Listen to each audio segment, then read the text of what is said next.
Centro de Enseñanzas y Estudios Bíblicos Logos presenta Aprendiendo la Palabra del Señor por Nelson Bustillos.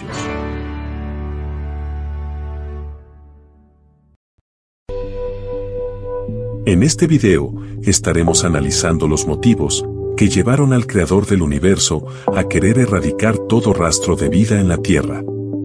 El desenfreno del mal de los hombres dio lugar a una de las mayores catástrofes de la historia bíblica, conocido como el Gran Diluvio. La maldad de los hombres. Año 2410 a.C.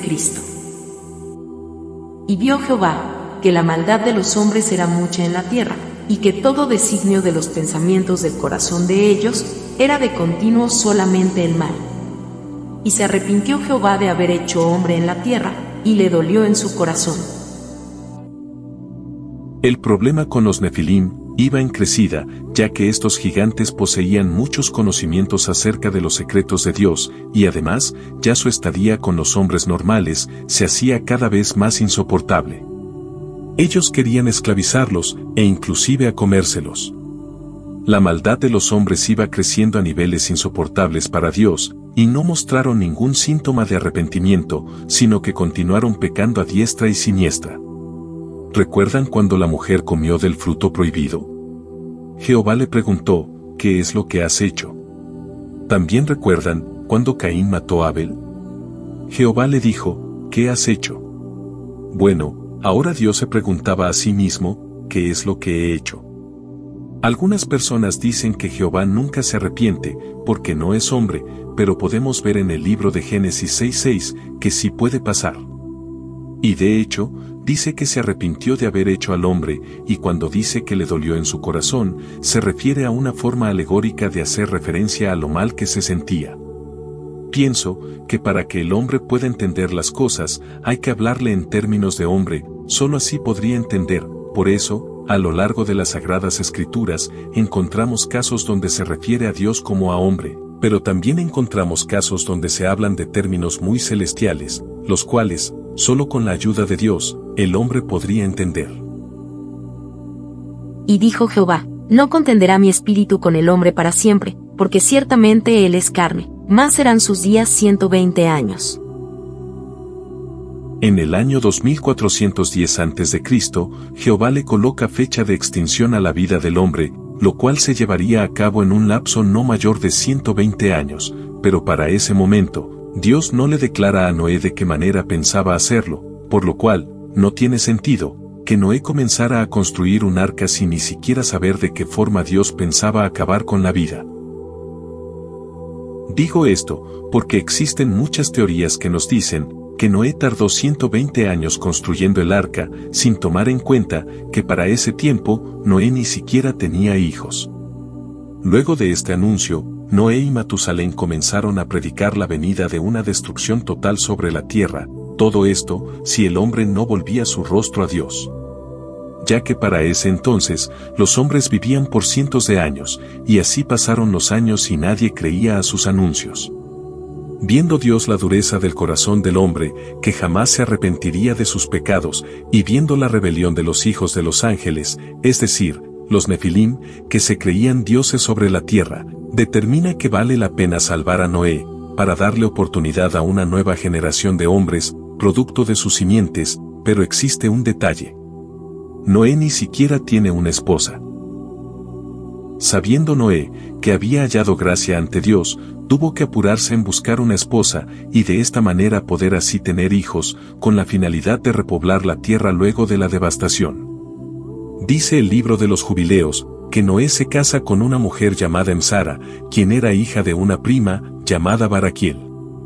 Mientras que el libro de Jacer nos dice que su esposa fue Naama, una de las hijas de su bisabuelo Enoc, quien era mayor que él, en edad, por 82 años.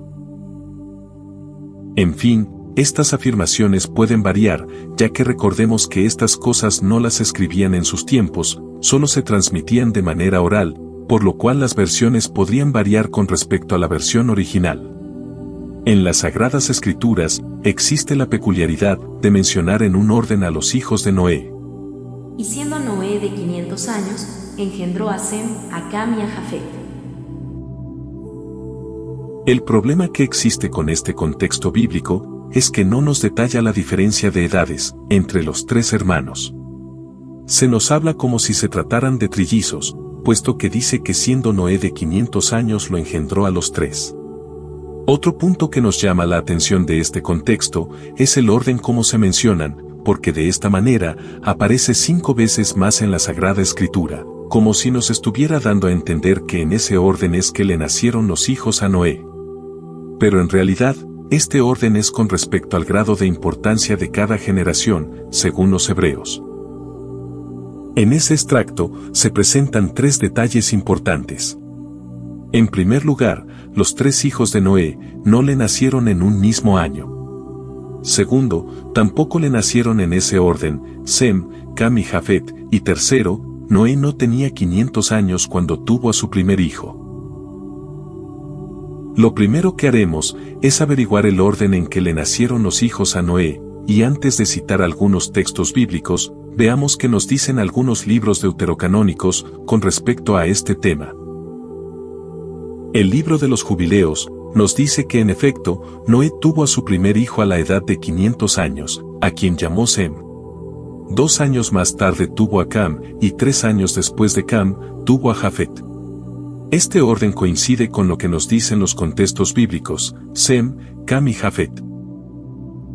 Para el libro de los sabios o Midrash, el orden de nacimiento era Jafet, Cam y Sem. Mas, nos explica que a Sem se le nombra siempre de primero en la Torá porque era el más virtuoso. Para el libro de Jaser, el orden es el siguiente, Jafet, Cam y Sem.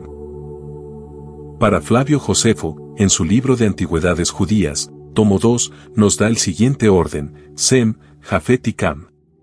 ¿Pero qué nos dice la Sagrada Escritura? Para averiguarlo, solo tenemos que citar ciertos contextos. Y despertó Noé de su embriaguez, y supo lo que le había hecho su hijo más joven. Con este contexto, nos queda claro que Cam era el menor de todos. Ahora solo nos queda por descubrir quién era el mayor entre Sem y Jafet, y para ello recurriremos a la siguiente cita. También le nacieron hijos a Sem, padre de todos los hijos de Heber, y hermano mayor de Jafet. Ahí dice claramente que Sem es mayor que Jafet, y por tanto, el orden correcto es Sem, Jafet y Cam, tal y como lo describe Flavio Josefo. Los demás libros tienen una versión errada con respecto al orden de sus nacimientos, en contraposición con lo que nos dice la Sagrada Escritura. Ahora bien, nos toca descubrir cuál era la edad correcta cuando Noé tuvo a Sem, y para ello nos vamos a la siguiente cita. Estas son las generaciones de Sem. Sem, de edad de 100 años, engendró a Arfaxad 2 años después del diluvio. Aquí se nos dice claramente que para el momento del diluvio, Sem tenía 98 años, entonces esto nos da como su año de nacimiento, en el 2388 a.C., cuando Noé tenía 502 años. De Jafet y Cam, desconocemos sus años de nacimientos, ya que no tenemos datos certeros en la Biblia, pero estamos seguros de que fue después del 2388 a.C., siendo Jafet antes de Cam. En el año 2295 a.C., muere el padre de Noé, Lamec, del cual algunos escritos de la tradición hebrea nos dicen que no anduvo del todo en rectitud delante de los ojos de Jehová. En este mismo año, faltando 5 años para finalizar el lapso de los 120 años, reconoció Dios que el hombre seguía igual, o peor, en sus andanzas pecaminosas. Nadie había creído a las palabras de Noé y Matusalén acerca de la venida de un cataclismo, pues nadie los había tomado en serio. Dijo pues Dios a Noé: he decidido el fin de todo ser, porque la tierra está llena de violencia a causa de ellos, y he aquí que yo los destruiré con la tierra. Jehová fácilmente hubiera podido cambiar su sentencia emitida en el año 2410 a.C., si por lo menos la maldad de los hombres no hubiera crecido tanto. Pero como nada de eso sucedió, y más bien aumentó, no había vuelta atrás. Jehová, como era el creador de todo, era el Dios de los ejércitos y era el dador de la vida, entonces dictó su sentencia, muerte a toda criatura viviente, a causa de la maldad reinante en ese tiempo. Aquí, los únicos inocentes que pagarían por los pecados del hombre, serían los animales de la tierra, ya que ellos no cometen jamás pecados. Hazte un arca, de madera de gofer, harás aposentos en el arca, y la calafatearás con brea por dentro y por fuera.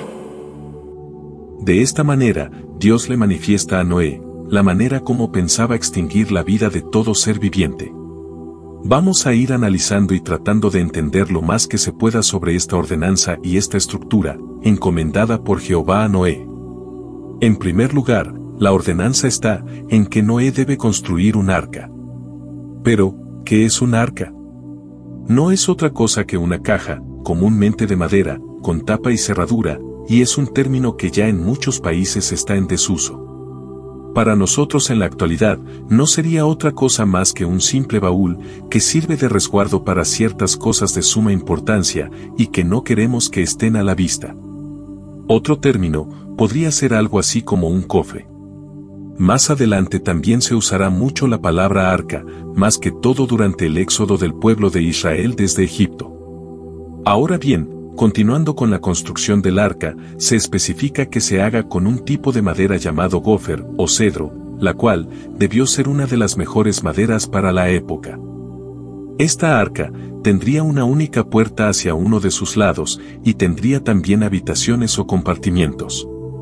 En su interior estaría dividido en 3 pisos, pero el número de sus compartimientos no está especificado. Una de las cosas más importantes es que tendría que estar completamente sellada, a prueba de agua, ya que iba a estar mucho tiempo en contacto con ella, por eso se especifica que se use brea, para que sirviera como sellador e impermeabilizante. Ignoramos cómo obtuvo Noé tanta brea, y qué tipo, pero como Dios era el arquitecto, no dudamos que se le hubiese hecho fácil conseguirla, y la orden era que tenía que ser tanto por fuera como por dentro, para obtener una perfecta impermeabilización. Bien, ahora veamos las dimensiones de esta caja, y para esto, necesitamos saber sobre las unidades de medidas que se usaron en ella, y tratar de convertirlas en unidades de medida más conocidas, y usadas en la actualidad. En Génesis 6:15, podemos observar que la unidad de medida utilizada se denomina codo. En la antigüedad, no existían las reglas calibradas, o escuadras, razón por la cual las únicas referencias sobre medidas estaban dadas por el cuerpo humano. Por ejemplo, el codo era la medida del largo del brazo, desde el codo hasta la punta del dedo medio, lo cual en un adulto es como 18 pulgadas. A nivel mundial, se reconoce que la medida del codo redondea sobre los 45 centímetros, y en esto nos basaremos, para tener más o menos una idea sobre qué tan grande fue el arca que se construyó. Tomando en cuenta este punto, tenemos que las dimensiones del arca eran 135 metros de largo por 22,5 metros de ancho, por 13,5 metros de altura. En la imagen se puede observar cómo sería la apariencia del arca y sabemos por el verso 16 que tuvo 3 pisos. No sabemos si los pisos eran de igual dimensiones en lo que altura se refiere, pero podemos suponer que el piso inferior fuera un poco más alto que el resto, porque es donde se supone iban a estar los animales más pesados y de gran tamaño. El piso central podría estar reservado para los animales de mediana estatura, mientras que en la alcoba, o piso superior, estaban las habitaciones para Noé y su familia, y otras para las aves. Recordemos que nada de esto se especifica en la Biblia, es lo que imaginamos que pudo ser, tampoco sabemos la altura del arca que iba a quedar visible, una vez sumergida en el agua con el peso de todos los animales como carga. Jehová deja claro a Noé la razón por el cual existe la necesidad de construir el arca, ya que el castigo sobre el hombre vendría por las aguas, y estaban predestinados a morir ahogados, lo cual era una manera terrible para morir. El arca no tenía una proa, o una popa, no poseía velas o chimeneas, ya que esta arca no estaba diseñada para navegar, sino que su único fin era la de flotar y naufragar lo menos posible. Las únicas naves que se construían en ese tiempo, para navegar de un continente a otro, eran las fabricadas por los Nefilim, Pero la de Noé era diferente, así que, para los que piensan y creen que el arca de Noé constituía una embarcación diseñada para la navegación, están totalmente equivocados. Noé no era constructor de barcos, pero para el plan de Dios, lo que necesitaba era algo para resguardar la vida de Noé y su familia, junto con los animales seleccionados. Mas, estableceré mi pacto contigo, y entrarás en el arca tú, tus hijos, tu mujer, y las mujeres de tus hijos contigo. Y de todo lo que vive, de toda carne, 2 de cada especie meterás en el arca, para que tengan vida contigo, macho y hembra serán. He aquí, uno de los primeros pactos hechos por Dios con un hombre de fe. Y al igual que le dio las instrucciones para la construcción del arca, también le dio instrucciones de lo que haría luego de hecha la caja. Aquí, vamos a tomar en cuenta la manera como Jehová quería que se organizara la entrada al arca. Fue muy explícito al decir a Noé, quienes iban a entrar. En total, todos entrarían en parejas, incluyendo a los animales. Noé y su pareja, sus 3 hijos y sus respectivas parejas, en total 8 personas, y el resto en animales, incluyendo la comida para el sustento de todos. Todas estas cosas fueron dichas por Dios antes de comenzar a hacer el arca. Muchos se habrán preguntado si en el arca hubo suficiente espacio para colocar parejas de todas las especies de animales de las que hoy conocemos. La respuesta es negativa, ya que solo se correspondía con las especies existentes del momento, que de hecho, no existían depredadores carnívoros para ese tiempo. A través de los miles de años, tanto la tierra como el mar han seguido produciendo animales, porque esa fue la orden que Dios dio durante los días de la creación, cuando dijo, tanto al mar como a la tierra, produzcan animales. Dios no crea los animales directamente, para eso le dio la facultad tanto al mar como a la tierra. Tampoco crea hombres, solo a Adán y Eva, a su imagen y semejanza. Pero a todas las especies de seres vivientes les dio la facultad de autorreproducirse, y es por eso que lo consideramos el creador absoluto de todo lo que existe y es. En el año 2290 a.C., muere Matusalén, a la edad de 969 años, y es muy probable que Dios le haya dado descanso a su cuerpo para que no pasara calamidades en el arca. En este mismo año, Noé y sus 3 hijos terminaron de construir el arca, luego de 5 años. De todo animal limpio tomarás 7 parejas, macho y su hembra, mas, de los animales que no son limpios, una pareja, el macho y su hembra.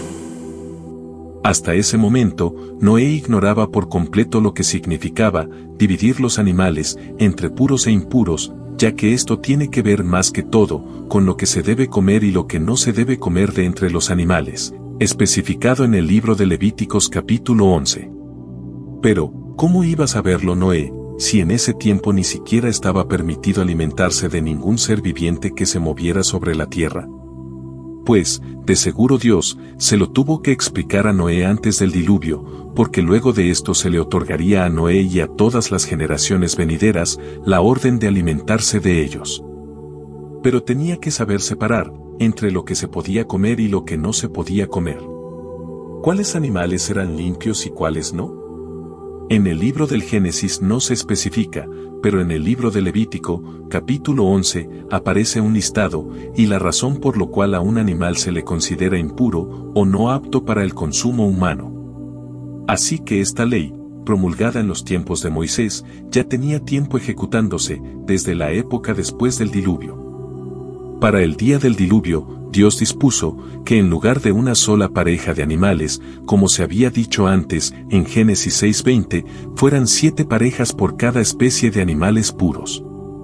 Mientras que de los impuros, continuaba siendo una sola pareja por especie. Noé ahora tenía la tarea más difícil, reunir esa cantidad de animales en tan solo 7 días, pero todos sabemos que eso lo haría el mismo Dios. Dijo luego Jehová a Noé, entra tú y toda tu casa en el arca, porque a ti he visto justo delante de mí en esta generación. No fue Noé quien decidió el tiempo de la catástrofe, no fue Noé quien hizo que los animales les obedecieran para entrar al arca, no fue Noé quien decidió quién entraba y quién no. Al final, toda la obra es de Dios, y precisamente, Él mismo cerró la puerta cuando lo consideró que era suficiente. Antes de empezar a relatar la bitácora de Noé sobre lo que ocurrió durante el diluvio, es necesario destacar que antes de entrar en vigencia el calendario actual hebreo, todos los meses del año eran a base de 30 días, pero es difícil determinar qué mes se utilizaba como cabeza de año. No existe evidencia alguna de que Tishri, el cual era el mes séptimo de los hebreos, haya sido el mes cabeza de año de los antiguos habitantes de la tierra, ya que el único calendario que se conoce en la Biblia es el dado por Jehová a Moisés durante la salida del pueblo de Israel de Egipto. En este calendario se determina que el mes en que se recogen las espigas de la cebada, o Abib en hebreo, pasa a ser el primer mes del año para el pueblo de Israel, llamado actualmente mes de Nisán. De tal manera, que el relato mostrado en Génesis capítulo 7, según los días del diluvio, lo más probable es que esté hecho en base al único calendario válido en las Sagradas Escrituras, al otorgado por Jehová a Moisés. Ni en los tiempos de Noé, ni en los tiempos de Moisés, los meses tenían nombres propios, y solo se les distinguía por alguna de sus características, como por ejemplo el mes del grano verde o la cebada, que en hebreo se le dice Abib.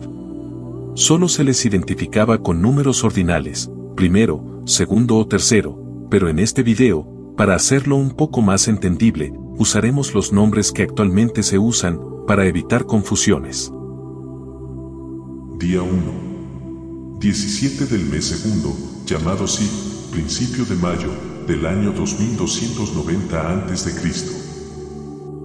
Para el 10 del mes segundo, del año 2290 a.C., el arca estaba lista, y por un lapso de 7 días estuvieron entrando los animales escogidos para resguardo de sus vidas. Y nos dice el libro de Génesis 6:21, que además de eso, Noé y sus hijos metieron todo tipo de alimentos, que les sirvieran, tanto para ellos, así como para los animales en resguardo. Entendemos que este tipo de alimento, solo se pudo haber tratado de semillas, y muchas plantas, raíces, o hierbas, que no se dañaran tan rápidamente. Habían transcurrido 1656 años después de la creación del hombre, y tal y como lo predijo Jehová, a los 7 días de haberse dado por concluida la obra del arca, y luego de haber entrado en ella Noé, su familia y todos los animales seleccionados, fueron abiertas las cataratas de los cielos. Esto significa que la lluvia fue tan intensa, que en pocos días, los mares comenzaron a pasar los límites que Dios les había dado, para inundar la tierra completamente, convirtiéndose el gran diluvio en uno de los acontecimientos más importantes para la historia de la humanidad, debido a que traería cambios significativos sobre la vida del hombre. Toda esta lluvia fue de manera equitativa en todo el planeta, perdurando por 40 días y 40 noches seguidas, para poder erradicar toda señal de vida sobre la faz de la tierra. Si en ese tiempo se le hubiera tomado una foto satelital al planeta, lo que se hubiera visto sería una bola de agua, porque toda la parte seca estaba inundada. Todo había vuelto a ser como al principio, antes de la creación del hombre, lo que faltaba era que se congelara. ¿Cómo podemos saber exactamente hasta dónde llegó el nivel del agua durante el diluvio? La respuesta la tenemos en el mismo Génesis 7, 19 y 20, donde se nos dice que el nivel del agua subió 15 codos, es decir, unos 6,75 metros, por encima de todos los montes altos que había bajo los cielos. Sabemos que todas las montañas existentes sobre la tierra no tienen la misma altura, por lo cual debemos asumir que se trata de las más altas que haya existido. Y si las condiciones se mantienen igual a la época actual, debemos tomar como referencia el pico más alto, que en este caso sería el monte Everest, que está en Asia, cuyo pico más alto mide aproximadamente unos 8.848 metros. Bueno, si los números de la Biblia son exactos, entonces sumemos a ese pico casi 7 metros para llegar a los 8.855 metros. Pero, ¿por qué llegar a ese nivel? La respuesta está en que los Nefilim medían 6 metros de altura promedio, y con ese nivel de las aguas se garantizaba que ninguna vida tuviera oportunidad alguna de salvarse, incluyendo cualquier animal o ave. ¿En qué estatus quedaban los animales marinos? La condición de estos animales, en realidad no la sabemos, ya que Dios dijo que acabaría con todo aliento de vida sobre la tierra, mas no de las aguas. Seguro estamos, que muchos de ellos pudieron haber muerto, debido a la altura que ganaron los mares, pero la gran mayoría pudo haberse salvado, ya que ellos podían respirar en el agua. Para que el nivel del agua pudiera alcanzar esa altura, de casi los 9.000 metros, fue necesario una lluvia fuertemente torrencial, pero además de eso, también, que fueran abiertas las fuentes de las aguas de las profundidades de la Tierra. Imagínense esto, si el nivel del agua en todo el planeta alcanzó casi los 9.000 metros, esto quiere decir que cayó y manó mucho más agua de lo que la Tierra posee en la actualidad. Si tomamos en cuenta que el océano más profundo de la Tierra, que es el Pacífico, tiene una profundidad de 10.924 metros. Durante el periodo del torrencial aguacero, la única manera de que Noé pudiera contabilizar los días transcurridos fue a través del canto de las aves, y en especial, el de los gallos. No había otra manera de saberlo, porque nunca se pudo ver el sol, ya que se encontraban prácticamente encerrados todo el tiempo. El arca tenía solo una ventanilla que Noé nunca abrió, sino hasta que el arca hubo reposado. Noé, fácilmente, podía llevar nota del cambio de los meses, debido a que el calendario antiguo, todos los meses contaban con 30 días. Día 40. 26 del mes tercero, llamado Sivan, mediados de junio. Se cierran las cataratas de los cielos y las fuentes de los abismos. Luego de 40 días, y cuando ya no quedaba vida alguna sobre la tierra, salvo los que estaban en el arca, fueron cerradas las cataratas de los cielos, y cesa el diluvio. Se había consumado el castigo, y lo único que quedaba sobre la tierra con aliento de vida, era lo que se conservaba en el arca. Día 150, 17 del mes séptimo, llamado Tishri. Finales de septiembre, el arca encalla en uno de los montes del Ararat. En Génesis 8, versos 3 y 4, la Biblia nos dice exactamente que el 17 del mes séptimo, en este caso Tishri, es que sucede el encallamiento del arca. La Biblia nos dice que el arca quedó varada sobre uno de los montes de Ararat, y vamos a tomar el punto más alto de esta montaña, como referencia, para saber el nivel de agua luego de 5 meses. El pico más alto de Ararat es de 5.165 metros sobre el nivel del mar, entonces debemos suponer que hasta esa fecha, el nivel del agua había descendido aproximadamente unos 3.693 metros de los 8.853 metros alcanzado durante esos 40 días. Algunos se preguntarán, ¿cómo hicieron esta gente para sobrevivir a casi los 9.000 metros de altura, cuando la presión debió haber sido muy baja y la cantidad de oxígeno es muy deficiente? La respuesta más rápida y sencilla sería decir que Dios les creó un ambiente estable, ya que Él todo lo puede. Pero también podemos hacer la observación de que esas condiciones fatales para la vida se dan cuando la altura es sobre el nivel del mar, por ejemplo, volando en un avión o subiendo a una montaña. Pero en esos días, irónicamente ellos se mantuvieron más que nunca sobre el nivel del mar. La faja montañosa del Ararat está localizada en el extremo este de Turquía, a 16 kilómetros al oeste de la frontera de Irán y a 32 kilómetros al sur de la frontera con Armenia. Esta montaña se considera una de las más singulares de la Tierra, por su amplia base y la predominancia de su silueta en el paisaje. Hay que tener en cuenta que el arca debió haber encallado en una zona horizontal del pico más alto de la cadena, ya que de haber quedado de manera empinada, hubiese sido imposible mantener la estabilidad dentro del arca. La Biblia menciona 2 veces que por 150 días prevalecieron las aguas sobre la tierra. Pero, ¿qué significa esto en realidad? ¿Volvió todo a la normalidad? ¿Salió Noé del arca junto a su familia al cabo de estos 150 días? En realidad, con esta expresión, lo que el autor quiere decir es que, luego de los 150 días de haber comenzado este desastre natural, es cuando definitivamente las lluvias cesaron de caer sobre la tierra, y las nubes se retiraron, aunque las aguas permanecían sobre la faz de la tierra. De esta travesía de 5 meses, podemos decir que solo por 40 días continuos estuvo lloviendo torrencialmente y el nivel de las aguas subiendo. Luego de los 40 días, las lluvias mermaron y las aguas comenzaron a descender sobre la faz de la tierra hasta que el arca reposó. Curiosamente, el arca encalla muy cerca de donde alguna vez estuvo el paraíso del Edén, hacían casi 1657 años, en Turquía, no muy lejos de donde había sido construida el arca.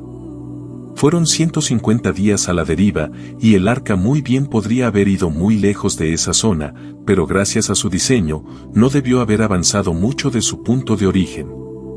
Jehová quiso comenzar todo de nuevo, desde el mismo lugar, o por lo menos, muy cerca de donde había formado a Adán. Luego de que el arca se posara, es muy probable que Noé esperara alguna nueva instrucción por parte de Jehová, para saber qué era lo que iba a pasar ahora. Y la espera se hizo insoportable, ya que no había ninguna manifestación por parte de Jehová hacia Noé. Los días pasaban, y Noé se desesperaba más. Quizás la falta de insumos se estaba haciendo sentir, y quizás también el olor concentrado de los animales dentro del arca ya se hacía algo insoportable. Por lo cual, Noé decide que es la hora de actuar por su propia cuenta. Así que Noé busca la manera de ver hacia el exterior, pero por razones de diseño, no podía ver el lugar donde se había posado el arca. Tampoco podía observar cómo disminuía el nivel del agua, ya que aparte de la puerta principal, solo le quedaba como especie de un ático, donde tenía una ventanilla que daba con el exterior. Pero desde esa ventanilla, solo podía mirar la parte superior, y por tanto, no podía divisar, si el agua todavía tapaba la puerta principal. Día 190. 27 del mes octavo, llamado Esban, mediados de noviembre. El 27 del mes de Esban, luego de 40 días de haberse detenidos las lluvias, y sin tener ninguna revelación de Dios, Noé pensó que ya era hora de comenzar a monitorear el nivel de las aguas sobre la tierra. Para ello, usando la ventanilla que estaba en la parte superior del ático, comenzó a soltar un cuervo. ¿Qué esperaba Noé de este cuervo? Tal parece que la idea de Noé era observar si éste regresaba al arca, y esto le daría alguna idea si la tierra ya estaba descubierta, pero el cuervo siempre volvía al arca, y esto estuvo haciendo por varios días, ya que no hallaba un árbol donde posarse. Día 210. 17 del noveno mes, llamado Kislev, el cual es a principios de diciembre. Luego de enviar a un cuervo por varias veces, el día 17 del mes de Kislev, Noé, pensando que quizás el cuervo no era la mejor opción, optó por enviar una paloma. Esto, para descartar que los cuervos solo estuvieran regresando por otro motivo, que no fuera el de no encontrar dónde posarse. Pero con la paloma resultó igual. Tomemos nota en los siguientes dos puntos interesantes sobre el nivel de las aguas para ese momento. Primero, y siendo que ni el cuervo ni la paloma encontraron dónde posarse, después de los 42 días del encallamiento, quiere decir que el arca, sí, encalló propiamente, sobre el pico más alto de la cadena montañosa, ya que de no haber sido así, para ese entonces hubiera puntos alto al descubierto, y tanto el cuervo como la paloma, fácilmente, la hubieran detectado. En segundo lugar, luego de los 40 días de lluvias torrenciales, el agua comienza su descenso hasta que el arca encalla. Luego de 150 días a la deriva, el nivel de las aguas había descendido cerca de los 3,7 kilómetros, lo que matemáticamente sería un descenso de las aguas a razón de 33,6 metros por día. Se supone que cuando el arca encalla, el nivel del agua sobre la cima de ese monte no debió ser mayor a los 6 metros. Pero si el agua venía bajando a 33,6 metros por día, es curioso que luego de 42 días de haber encallado el arca, el agua no hubiera bajado ni siquiera los 6 metros. Día 217. 24 del noveno mes, llamado Kislev, mediados de diciembre. El día 24 del mes de Kislev, volvió a enviar la paloma bien temprano en la mañana y estuvo esperando casi todo el día, hasta que ya por la tarde la paloma regresó y con una hoja de olivo, que instintivamente había tomado con la intención de hacer un nido dentro del arca, donde muy posiblemente tenía su pareja esperando. Un detalle muy curioso es sobre el tipo de hoja que trajo consigo la paloma, ya que se cree que el árbol de olivo es originario de la Anatolia turca. y que desde allí se pudo haber extendido por todo el Mediterráneo y las rutas de los mares, incluyendo los países y regiones alrededor del Mar Negro y el Mar Caspio. El día que la paloma no regresó, entendió Noé que las aguas ya habían dejado al descubierto los montes, como lo dice el siguiente contexto. Y las aguas fueron decreciendo hasta el mes 10. En el 10, al primero del mes, se descubrieron las cimas de los montes. Día 224. Primero del 10º mes, llamado Tebet, antes de finalizar diciembre. 7 días más tarde, el día primero del 10º mes, llamado Tebet, Noé vuelve a liberar la paloma, y dice la escritura que jamás regresó al arca. Ahora bien, es muy probable que Noé haya soltado a la pareja de palomas, y no a una sola, ya que de otro modo hubiera regresado a estar nuevamente con su pareja, como lo hizo antes. Para esta fecha, ya Noé sabía que por lo menos las cimas de los montes ya se había descubierto y que ya no había aguas alrededor del arca, pero por algún motivo desconocido, Noé no quiso abrir la puerta principal, quizás esperando instrucciones de Jehová. Día 314. Día primero del mes Nisan. Finales de marzo. Pasaron 3 meses, luego que la paloma no regresó, y para el día 1 del mes de Nisán, del año 2289 a.C., fue que Noé se animó a quitar la cubierta del arca, que, en el buen sentido de la palabra, significa una escotilla, que daba acceso al techo, para poder apreciar desde allí hasta donde la tierra se había secado. Subir hasta la cubierta superior, o en este caso el techo, y volver a mirar el cielo, las nubes, respirar aire limpio y puro, sin duda que fue como una especie de alivio para Noé, aunque a la altura que se encontraba, el oxígeno debió ser algo deficiente para esos días. Pero lo que menos quería mirar Noé era al cielo, sino a la tierra, para ver si ya se podía abrir la puerta principal, y poder salir. Y ciertamente, la tierra ya estaba seca. A pesar de que Noé ya había visto que la tierra estaba seca desde la cubierta, no hizo el menor intento por salir de ella. Aquí queda demostrado el grado de obediencia hacia Dios de parte de Noé, que a pesar de la desesperación que tendrían para salir de ese encierro, no se atrevió a poner un pie en tierra hasta que Dios no se lo dijera. Si Jehová había cerrado la puerta del arca, él mismo la abriría. Un detalle muy importante sería saber ¿por qué Noé no usó esta escotilla para observar con sus propios ojos si la tierra se había secado hacían 2 meses, cuando se le ocurrió la idea de estar enviando cuervos y palomas? Mientras la tierra permanezca, no cesarán la sementera y la siega, el frío y el calor, el verano y el invierno, y el día y la noche. En estos versos se refleja un punto muy importante, y es que para aquellos científicos, astrólogos, astrónomos, entre otros, que piensan que la Tierra podría ser destruida por una catástrofe de cualquier índole, y que esto pudiera de alguna u otra forma acabar con la existencia en la Tierra, están muy equivocados. Porque dice la Biblia, en boca del mismo Jehová, que mientras la tierra exista, siempre habrá sementera u hombre, la siembra, el frío y el calor, el invierno y el verano, la noche y el día.